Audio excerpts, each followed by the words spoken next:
এটি হলো আটলান্টিক মহাসাগর, যেখানে প্রতি বছর অদৃশ্য হয়ে যায় শত শত জাহাজ, জন্ম নেয় পৃথিবীর সবচেয়ে বড় ভয়ঙ্কর ঝড়। আর এর গভীরে লুকিয়ে থাকে বৈচিত্র্যময় নানা প্রাণী। ট্রাভেল ভাইবসের আজকের পর্বে আমরা ভ্রমণ করব আটলান্টিক মহাসাগর এবং এর আদ্যপান্ত জানার চেষ্টা করব। চ্যানেলে নতুন হলে অনুরোধ করব সাবস্ক্রাইব করে বেল বাটনটি অন করে দেওয়ার জন্য। আটলান্টিক মহাসাগর বা অতলান্তিক মহাসাগর পৃথিবীর দ্বিতীয় বৃহত্তম মহাসাগর। এর আয়তন 10,64,60,000 বর্গ কিলোমিটার, যেটি পৃথিবীর মোট আয়তনের 5 ভাগের 1 ভাগ। গবেষকদের ধারণা অনুযায়ী জুরাসিক আমল থেকে আটলান্টিক মহাসাগরের গঠন শুরু হয়। প্রায় 14 কোটি বছর আগে সুপার কন্টিনেন্ট প্যানজিয়া ভেঙে গেলে পৃথিবীর বুকে সৃষ্টি হয় আটলান্টিক মহাসাগর। একসময় আফ্রিকা, ইউরোপ ও আমেরিকাকে একসাথে ধরে রাখা ভূখণ্ড যখন আলাদা হতে শুরু করলো, সাগরটি ধীরে ধীরে প্রশস্ত হতে লাগলো। আজও আটলান্টিক প্রতি বছরে 2 থেকে 5 সেন্টিমিটার করে বড় হচ্ছে। আটলান্টিকের সবচেয়ে ভয়ঙ্কর ও আলোচিত জায়গা হলো বারমুডা ট্রায়াঙ্গল। এখানে নাকি কমপক্ষে 70টিরও বেশি জাহাজ ও বিমান রহস্যজনকভাবে নিখোঁজ হয়।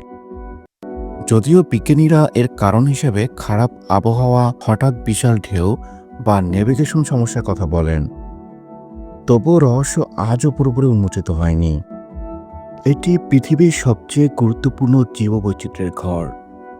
এর নীল গভীরে বাস করে নীল তিমি, হামব্যাক, গ্রেট হোয়াইট শার্ক, হাজার রঙের মাছ, প্রবাল আর এমন সব সূক্ষ্ম প্রাণী যারা পৃথিবীর অক্সিজেন উৎপাদনে গুরুত্বপূর্ণ ভূমিকা রাখে। আটলান্টিক মানব সভ্যতার বাণিজ্যের কেন্দ্রবিন্দু, কারণ বিশ্বের প্রায় 30% সমুদ্র বাণিজ্য চলে এই পথ ধরে। মহাসাগরটি আমাদের জলবায়ুকে নিয়ন্ত্রণ করে, কার্বন শোষণ করে, পৃথিবীকে ঠান্ডা রাখে আর বিশাল ঢেউ তুলে উপকূলে সৃষ্টি করে বিশাল ভয়ঙ্কর ঢেউ। কিন্তু বিপদের জায়গা এখানেই গ্লোবাল ওয়ার্মিং, সামুদ্রিক প্লাস্টিক দূষণ আর বরফ গলার কারণে আটলান্টিকের তাপমাত্রা দ্রুত বদলে যাচ্ছে। আপনি জানলে অবাক হবেন, পৃথিবীর দ্বিতীয় বৃহত্তম এই মহাসাগরটি আমেরিকা মহাদেশকে ইউরেশিয়া এবং আফ্রিকা মহাদেশ থেকে পৃথক করে রেখেছে।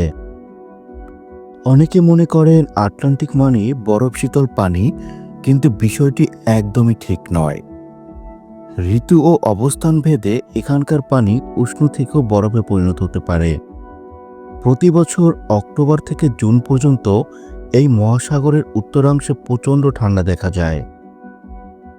লবণাক্ততা ও অঞ্চলভেদে অনেক পরিবর্তিত হয়। বিজ্ঞানীদের মতে অক্ষাংশের ভিন্নতা, বাষ্পীভবন, বৃষ্টিপাত, নদীর প্রবাহ এই লবণাক্ততার তারতম্যের প্রধান কারণ। গভীরতার দিক থেকেও এটি অনন্য। মহাসাগরের সর্বোচ্চ গভীরতা প্রায় 8,376 মিটার। আটলান্টিক শব্দটি গ্রিক পুরাণের অ্যাটলাস থেকে এসেছে, যার অর্থ অ্যাটলাসি সমুদ্র। আটলান্টিকের উপকূল ঘিরে রয়েছে অসংখ্য সাগর ও উপসাগর, যেমন বাল্টিক সাগর, কৃষ্ণ সাগর, ক্যারিবিয়ান সাগর, ল্যাব্রাডর সাগর এবং উপসাগরের মধ্যে মেক্সিকো উপসাগর, ব্যাফিন উপসাগর, গিনি উপসাগর ইত্যাদি। ইতিহাস বলছে মিশরীয়, সেল্টিক আর ফিনিশীয়রা প্রথম আটলান্টিক সমুদ্র নৌযাত্রা শুরু করেছিল মাছ ধরা ও বাণিজ্যের উদ্দেশ্যে। আর 1912 সালে টাইটানিক যখন ইংল্যান্ডের সাউদাম্পটন থেকে নিউ ইয়র্কের উদ্দেশ্যে যাত্রা করে, তখন কানাডার নিউ ফাউল্যান্ডের উপকূলে এক বিশাল বরফখণ্ডে ধাক্কা লেগে তা ডুবে যায়, যা সমুদ্র ইতিহাসের সবচেয়ে বড় ট্র্যাজেডিগুলোর একটি। আজ আটলান্টিক শুধু বিশাল জলরাশি নয়, এটি পৃথিবীর জলবায়ু নিয়ন্ত্রক, ইতিহাসের সাক্ষী, ভবিষ্যতের সম্ভাবনার উৎস। এখানে এক একটি ঢেউ আপনাকে মনে করিয়ে দিবে পৃথিবী এখনো গভীর রহস্যে ভরা। আটলান্টিক সম্পর্কে আপনার কোনো মতামত থাকলে কমেন্টে জানাতে পারেন এবং ভিডিওটি ভালো লাগলে লাইক, কমেন্ট, শেয়ার এবং আমাদের চ্যানেলটি সাবস্ক্রাইব করবেন।